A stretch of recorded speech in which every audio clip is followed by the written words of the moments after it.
A TV tower stand vertically on a bank of a canal, मतलब ये bank यहाँ पर ये टीवी टावर ही लगा हुआ है। From a point on the other bank directly opposite to the tower, the angle of elevation of the top of tower is 60 degree, यहाँ दिख रहा है 60 degree. From another point 20 metre away from this point on line, मतलब इस line पे 20 metre away, figure भी बनाने आना चाहिए, कभी फिगर भी दे सकता है बनाने के लिए, 20 मीटर अवे, ठीक है। Line joining this point two the foot of the tower, the angle of elevation of the top of tower is 30 degree. Find the height of the tower and the width, मतलब हमको ये निकालना है और ये निकालना है। जब भी हाइट एंड डिस्टेंस का क्वेश्चन आएगा तो इसमें हम देखेंगे दो ट्राइंगल बने तो कौन सी साइड कॉमन है उसकी वैल्यू हमको निकालनी होती है, ठीक है।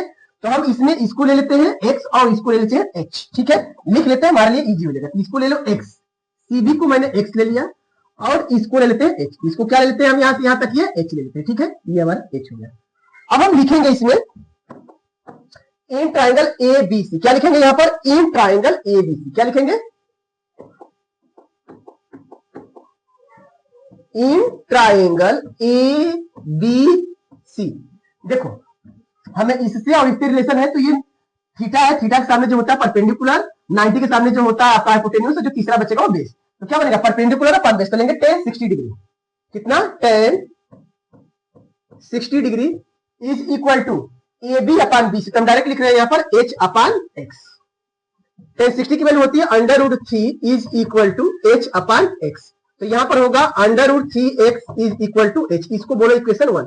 हमने पहले ही ये चीज बोला है कि जो साइड कॉमन है उसकी वैल्यू हमको निकालना है, तो ये निकाल लिया पहले वाले ट्राइंगल में। अब फिर लेंगे दूसरा ट्राइंगल, तो फिर यहां लिखेंगे हम in triangle A B D, फिर लिखेंगे यहाँ पर tan 30 डिग्री, कितना tan 30 degree is equal to theta यहाँ पर है तो परपेंडिकुलर ही है और बेस ही, तो डायरेक्ट लिख रहे हैं, तो लिखेंगे h अपॉन ये कितना हो जाएगा x प्लस 20, पूरा ले लेंगे, इसको लिखेंगे x प्लस 20। अब यहाँ देखो tan 30 की वैल्यू होती है 1 upon √3 is equal to h upon x plus 20 degree. यहां से देखो x plus 20 upon √3 is equal to क्या आ गया, h आ गया, इसको बोलो इक्वेशन 2। देखो यहां पर भी h है और यहां पर भी h है, दोनों में h आ गया हमारा, तो लिखेंगे फ्रॉम इक्वेशन 1 एंड 2, क्या लिखेंगे यहां पर हम, फ्रॉम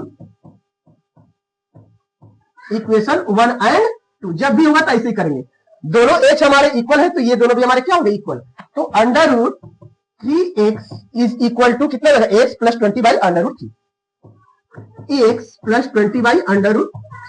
अब ये इधर चला जाएगा तो √3 3 हो गया, तो 3x is equal to x plus 20 degree, ये इधर आके माइनस होगा तो डायरेक्ट हो जाएगा 2x is equal to 20 degree नहीं मीटर है, तो x is equal to 20 upon 2 यानी कितना आ गया 10 मीटर, ये आ गया हमारा। अब देखो h की ये हमारा आ गया, विड्थ आ गया जो हमारा यहाँ पर बोला है, ठीक है, विड्थ ऑफ द कैनाल आ गया। अब हमारा h चाहिए तो h इज इक्वल टू यहाँ पर कितना √3x, तो डायरेक्ट यहाँ पर लिखेंगे h is equal to √3x यानी कितना हो गया 10 √3, बस यही निकालना था।